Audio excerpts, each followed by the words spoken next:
Akhirnya saya bilang itu ke dia, terus dia baru bilang, "Aku nggak suka sholat. Soalnya kalau sholat main masukin titik ke pantat." Orang tuanya menganggapnya ini hal biasa. Hal biasa, bahkan korban yang pertama sempat dibilang sama ibunya pelaku, "Kamu jangan bilang mama kamu ya." Ibunya pelaku udah tahu. Menurut saya undang-undang perlindungan anak itu dikhususkan untuk anak yang mana? Sedangkan anak saya nggak dilindungi. Dari ibu sendiri inginnya apa sekarang? Sebagai ibu dari anak saya pengen anak ini mati.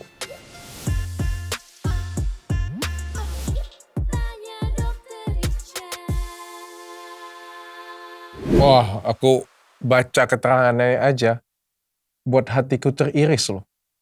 Padahal aku bukan orang tuanya, apalagi orang tuanya asli ya. Aku bacain dulu ya. Nur Dalillah Putri adalah seorang ibu yang anak laki-lakinya berusia 4 tahun menjadi korban pelecehan yang juga dilakukan oleh anak laki-laki berusia 8 tahun.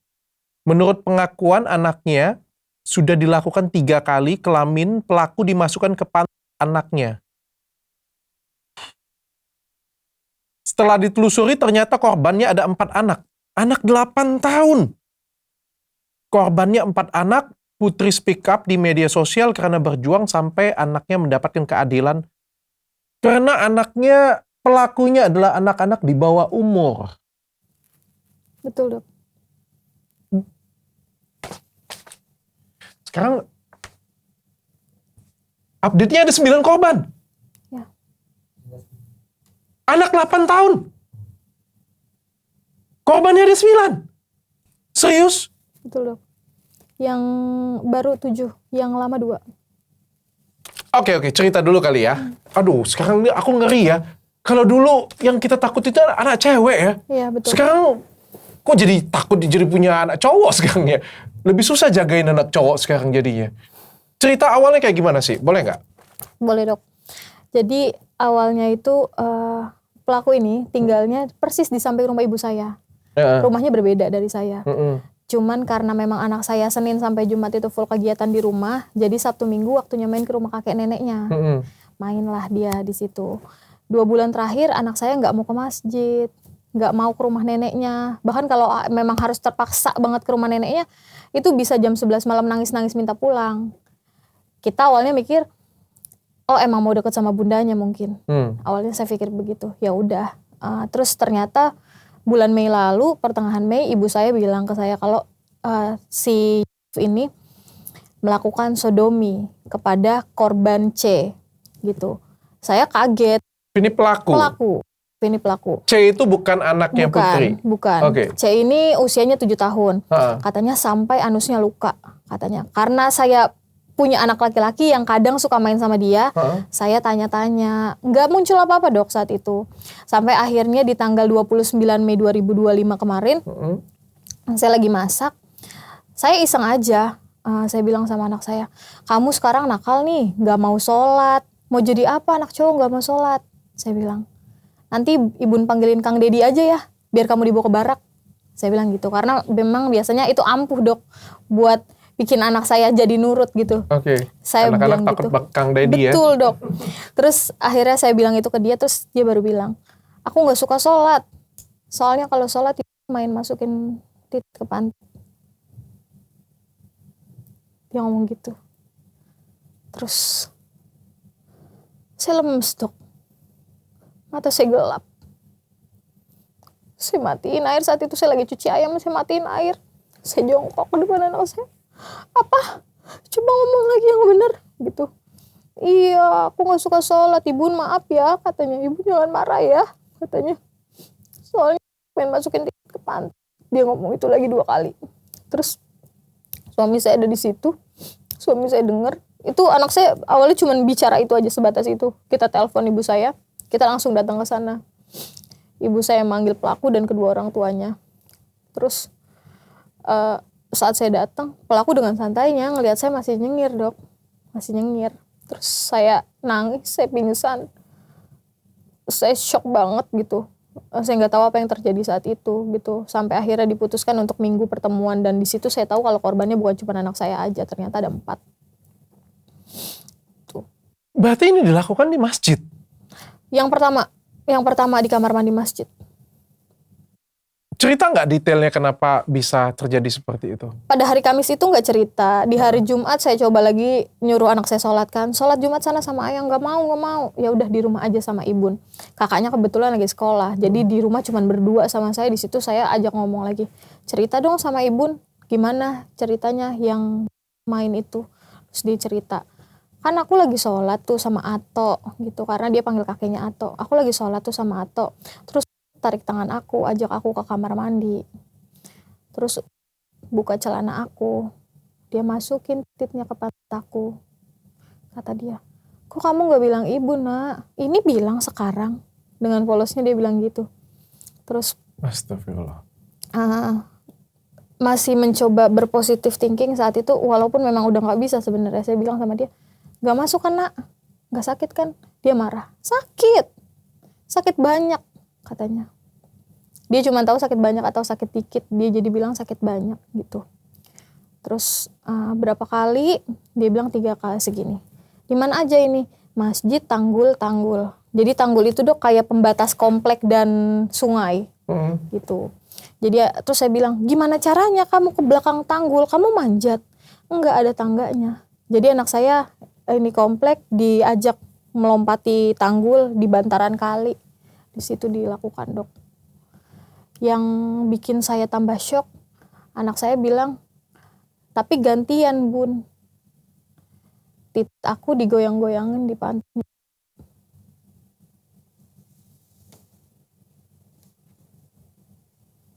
Oke.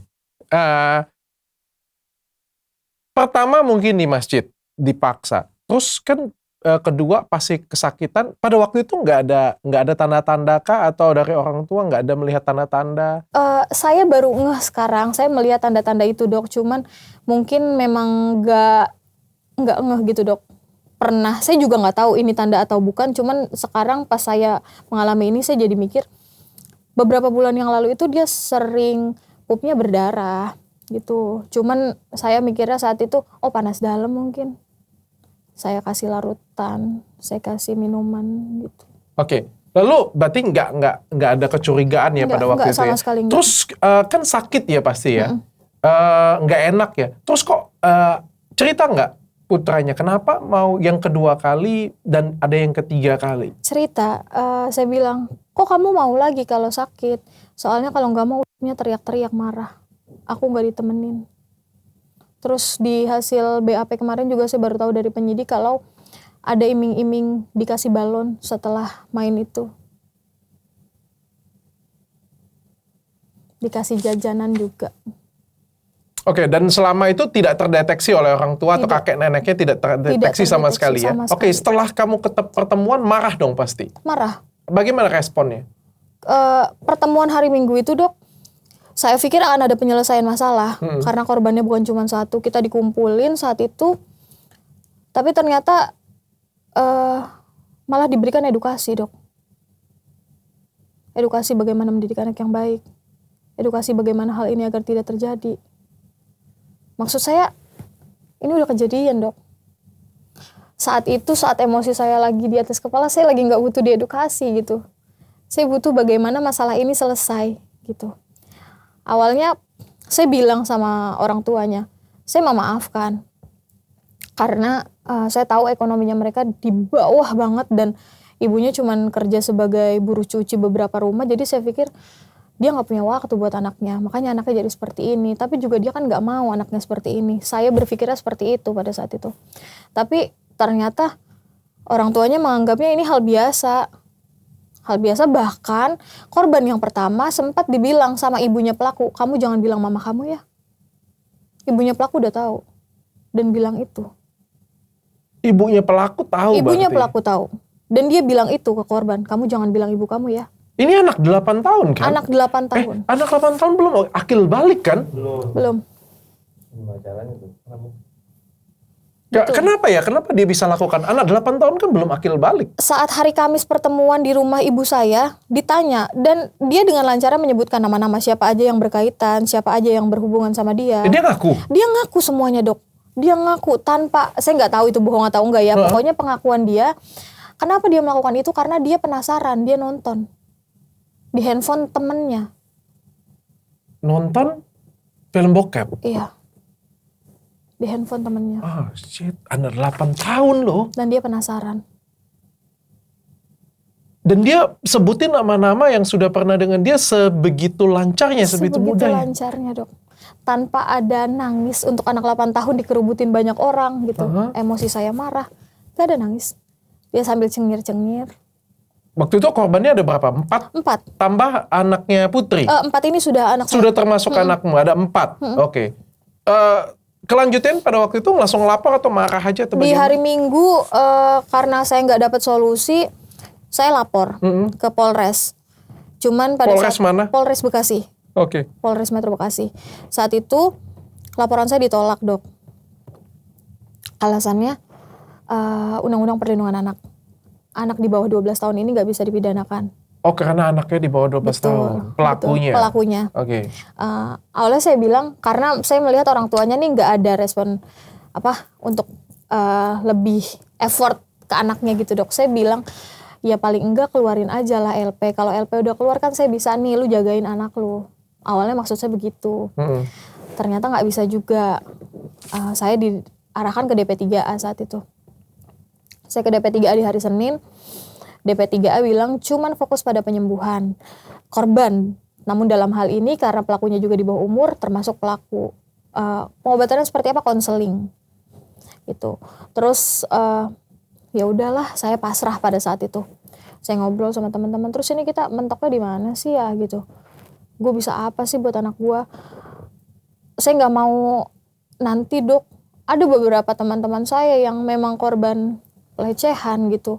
Terus pada saat dewasa dia ngerasanya nggak ada yang bela, Dok. Tuh dia merasanya orang tuanya diam aja gitu. Itu yang bikin mereka sakit. Jadi saya nggak mau itu kejadian sama anak saya. Jadi saya usahakan ini mentoknya tuh di undang-undang gitu. Memang undang-undangnya jelas berbunyi seperti itu. Jadi nggak bisa diapa-apain. Terus saya juga pernah dapat statement dari salah satu orang kalau ini mah ringan, Bu. Di daerah M katanya ada seorang anak umur 10 atau 11 tahun ngegolok temannya sampai mati. Tapi dikembalikan ke orang tua katanya. Karena undang-undang itu. Terus saya bilang, terus saya nggak ngerti, Dok, terus terang saya nggak ngerti banget soal itu. Terus saya bilang, terus saya harus kemana? Kata teman-teman saya, yang berwenang dalam hal undang-undang itu teman-teman dewan, katanya. Saya coba ke dewan A, ke dewan B, ke dewan C. Mereka nggak ada respon, Dok. Padahal mereka dulu kalau waktu perlu sama wilayah gitu, mereka minta tolongnya sama saya. Tapi sekarang, anak saya butuh bantuan, mereka nggak ada yang bantu saya gitu, Dok. Terus akhirnya saya telepon rekan saya, penasehat saya bilang, Pak Haji tolongin, saya nggak bisa lapor polisi. Akhirnya dia nelpon temannya dan akhirnya laporan polisi saya diterima. Tapi cuma sebatas itu, karena memang saya menyadari betul kepolisian juga mentok, Dok, mau kemana gitu. Oke. Saya pengen tahu dari ibu sendiri inginnya apa sekarang? Inginnya saya ya tanpa memperhatikan apapun ya, tanpa memperhatikan hukum, iya. tanpa memperhatikan apapun, pengennya. Kalau sebagai ibu dari anak saya pengen anak ini mati.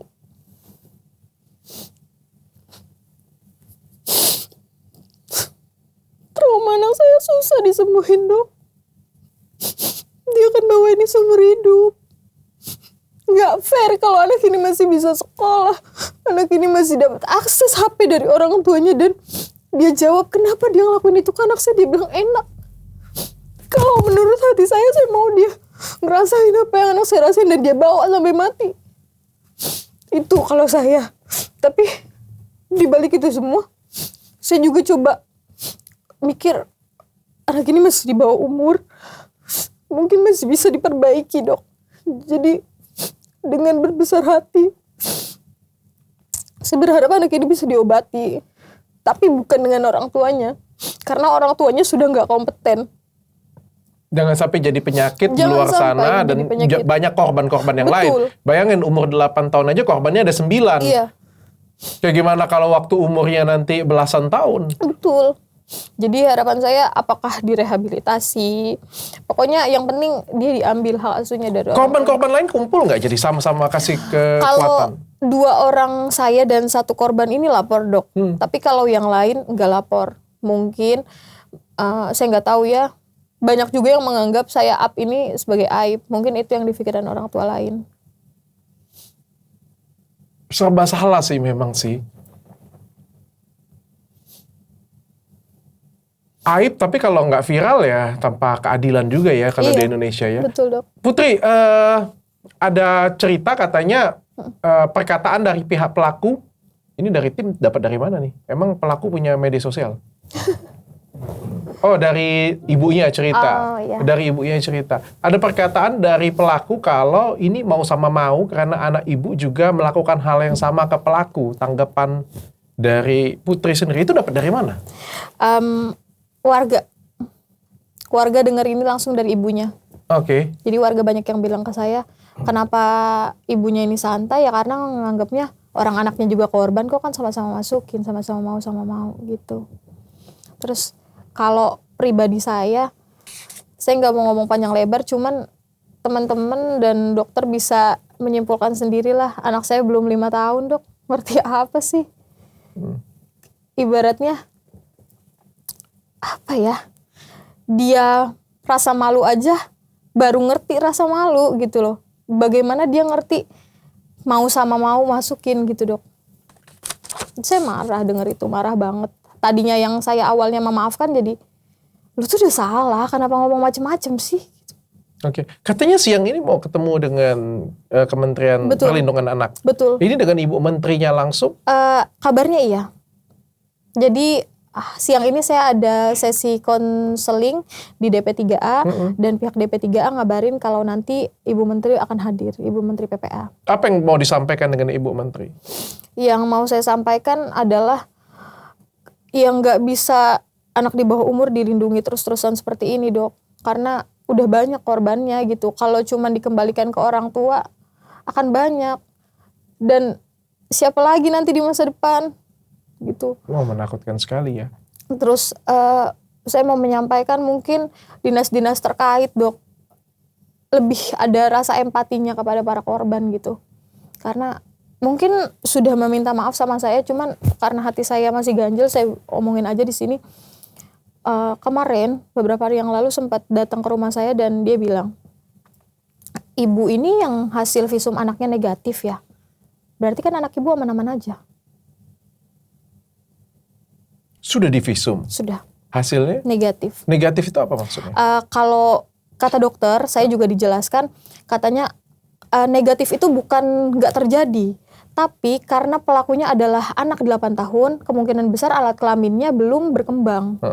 Jadi kalau logikanya kita, kotoran air besar aja yang ukurannya lebih besar, keluar dengan gampangnya tanpa meninggalkan luka gitu. Jadi negatif di situ bukan berarti hal itu nggak terjadi. Di situ juga dokter menjelaskan anak saya tetap butuh pendampingan psikolog. Jadi nggak bisa dong dibilang anak saya baik-baik aja dok. Bisa jadi karena burungnya terlalu kecil jadi nggak ada jejas. Iya. Warga-warga sekitar nggak ada yang bantuin kamu pada waktu itu heboh? Heboh untuk ngebantu enggak dok, tapi mereka support, ngasih nenangin saya, meluk saya gitu.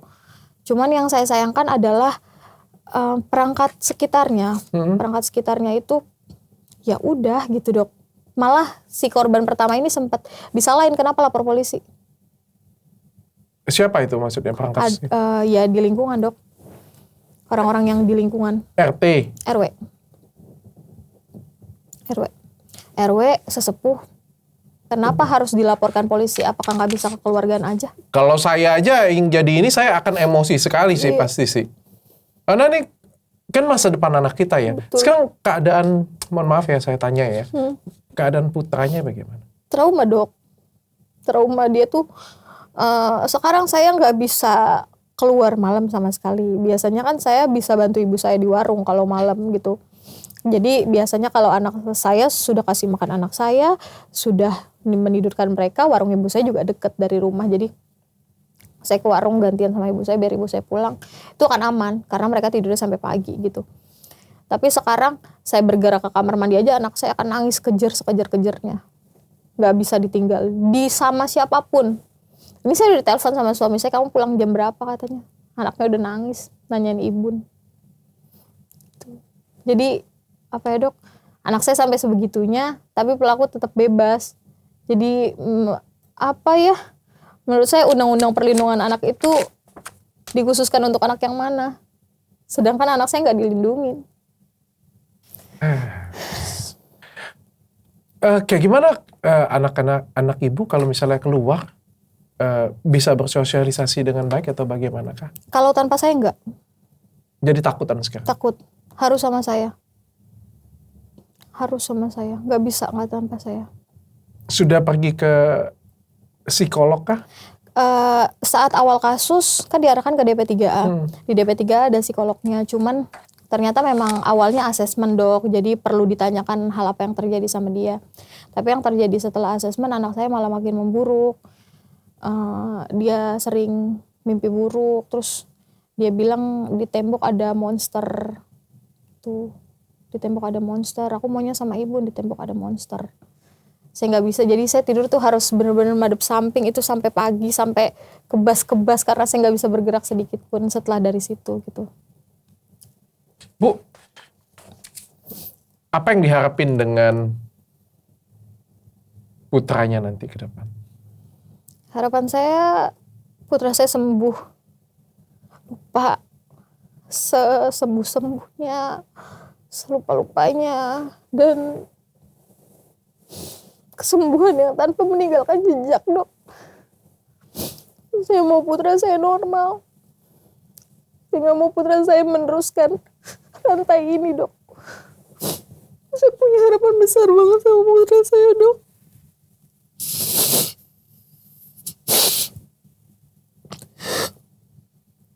Iya, itu yang sebenarnya saya nggak enak nyampeinnya. Tapi kan yang kita takutkan kan sebenarnya adalah ini akan berlanjut di putra ibu kan. Yang tadinya orientasi seksnya mungkin biasa dengan wanita, gara-gara ada trauma ini menjadi orientasi seksnya menjadi dengan pria. Itu yang saya takutkan dok. Saya nggak mau hal itu terjadi dok. Bukan dia nggak salah dok.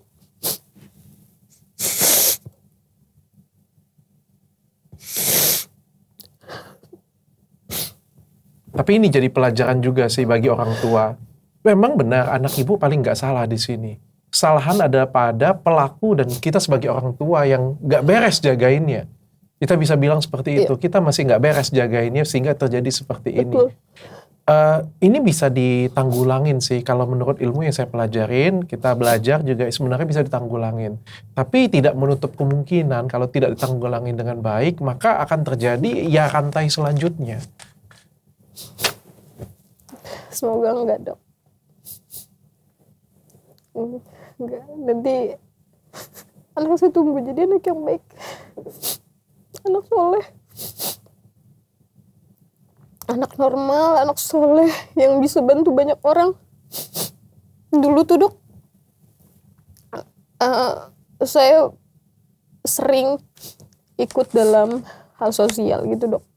Saya sering bantu banyak orang. Terus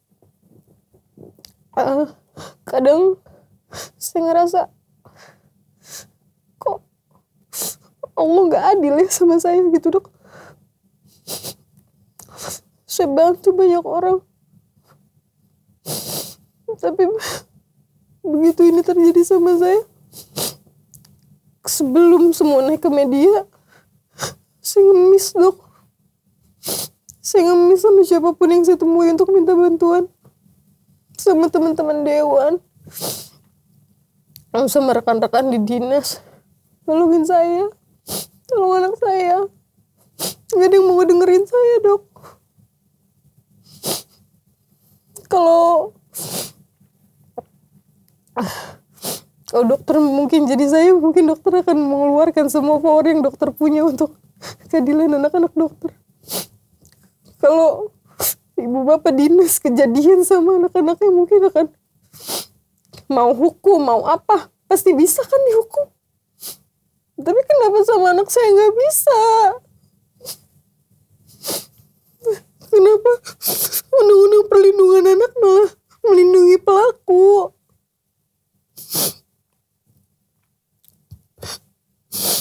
Kenapa hukum di sini tuh nggak seadil itu, Dok?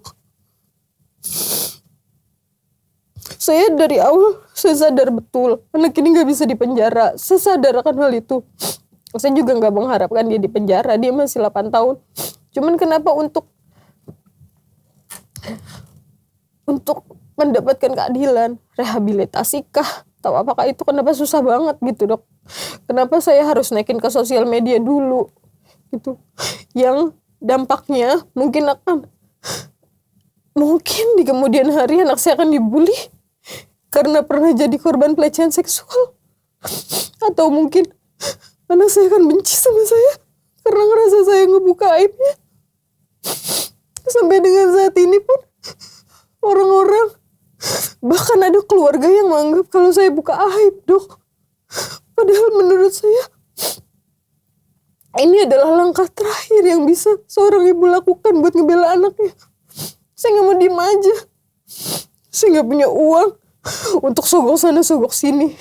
Saya nggak punya power untuk channel kemana-mana.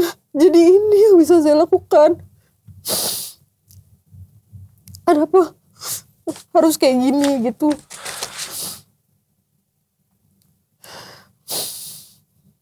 Katanya pelaku ini belajar di sekolah tempat mertua Putri ngajar. Betul. Si pelaku masih sekolah? Saat ini enggak, karena kasusnya kan sudah viral, jadi banyak orang tua murid yang tahu. Orang tua murid takut, Dok.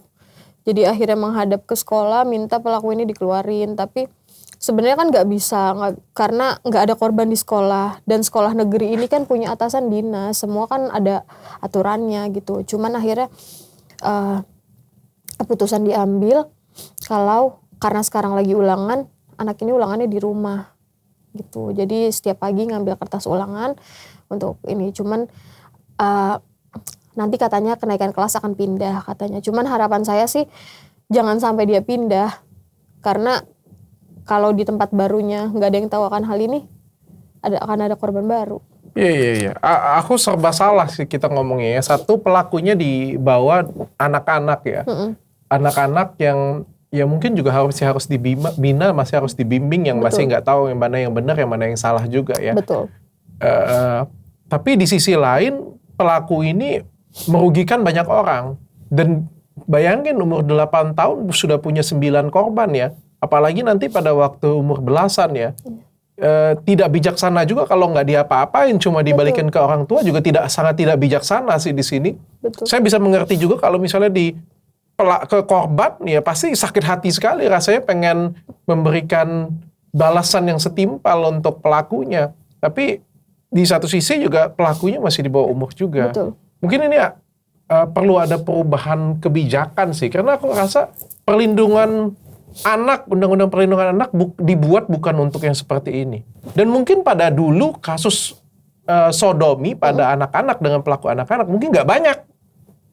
Tapi sekarang kan makin banyak ya. Betul. Jadi menurutku juga harus, kayak misalnya kita ngomong anak-anak di bawah 12 tahun ya. Mungkin yang pakai narkoba kan nggak banyak ya. Iya. Ya, pakai narkoba kan biasanya di atas umur 12 tahun, remaja, kenakalan remaja. Iya. Tapi kalau suatu hari nanti anak-anak sudah pakai narkoba ya mungkin kalau kayak gitu suruh nyebarin ngedar narkoba anak-anak aja. Ya, itu sempat keluar, Dok. Jadi karena teman-teman saya marahkan hal ini, teman-teman saya sampai bilang kayak gini, oh berarti anak-anak di bawah umur itu kebal hukum ya. Kalau gitu kita ambil aja anak-anak di bawah umur 12 tahun, kita didik. Kita jadikan dia pencuri, kita jadikan dia begal. Kebal hukum kan? Jadikan dia pengedar narkoba karena nggak bisa ditangkap. Ya, tapi aku pikir harus kita harus dilihat sih sebenarnya case by case-nya sih. Mungkin Ibu Menteri nanti bisa bantuin. Mudah-mudahan, harapan saya. Putri. Tapi saya turut sedih dan turut berduka. Saya ngerasa ini suatu hal yang benar, Putri.